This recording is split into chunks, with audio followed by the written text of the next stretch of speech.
My name is Aneesa Sufiya, BINTI ROSIDIN, and my matrix number is 2022-894-998. My name is FAQREEL bin KOSMERA. My matrix number 2022-X78368.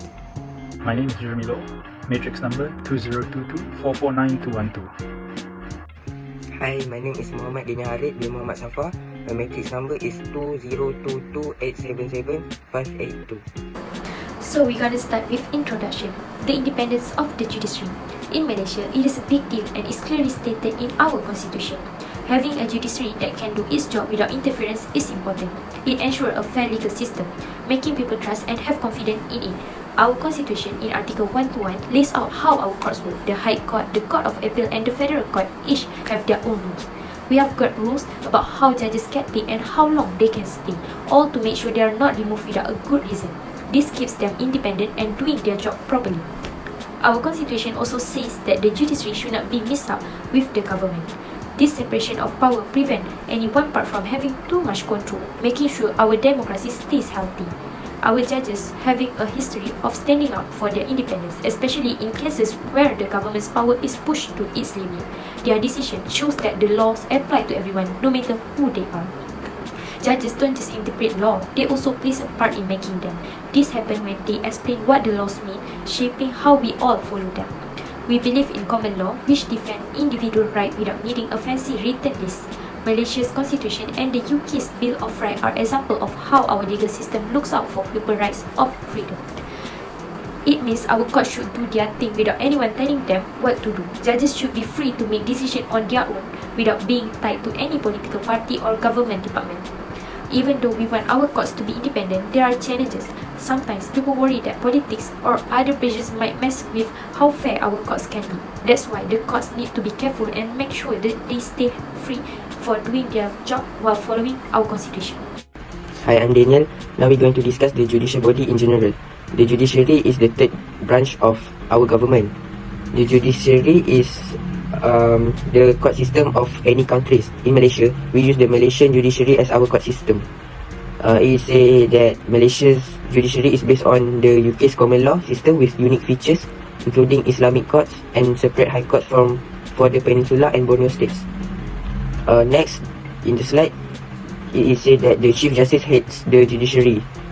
This means that the judicial body or judiciary is being headed by the Chief Justice, which is Tengku Maimun Tuan Mat as our Chief Justice in Malaysia presently. The Chief Justice will be the head of Chief Judges of the High Courts and President of the Court of Appeals.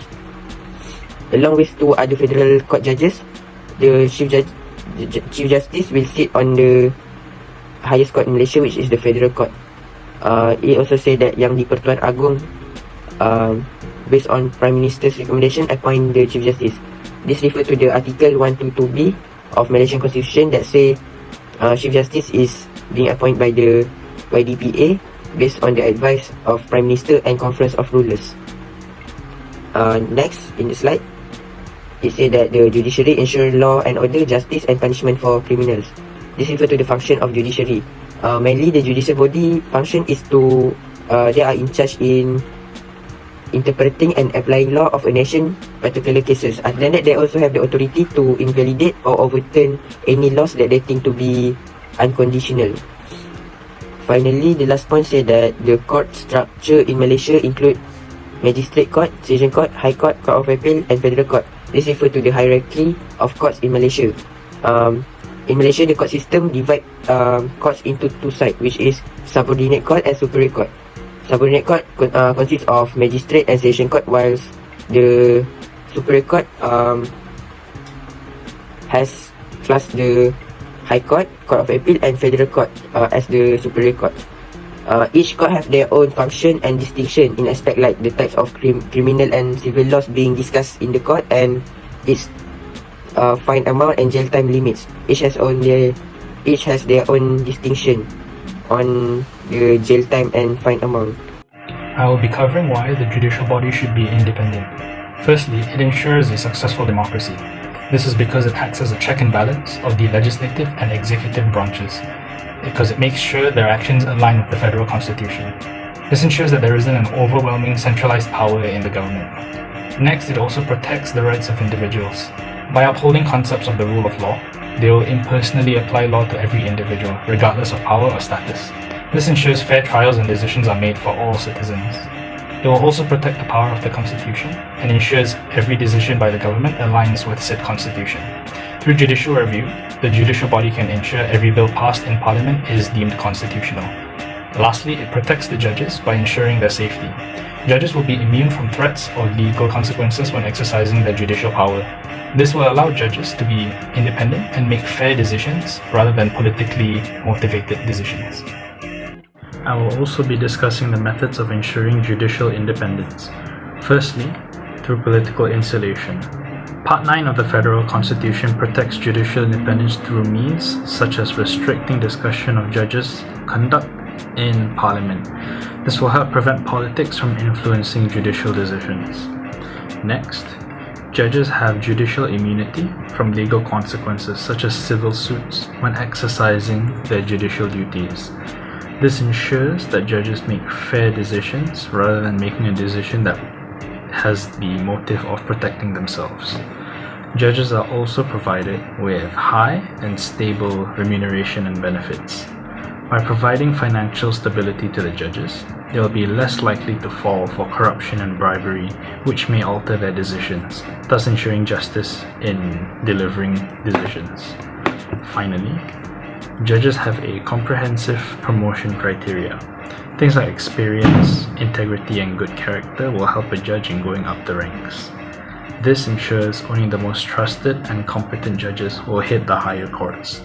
This ensures fairness and integrity in decision making, especially in some of the country's most important decisions. In conclusion, judicial independence enshrined in the Federal Constitution is a cornerstone of democracy, emphasizing the separation of powers and the court's role in upholding justice.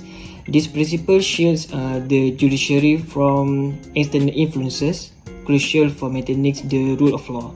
Beyond the legal duty, judicial independence safeguards citizens' rights and fosters a fair legal system, promoting public trust in impartial justice.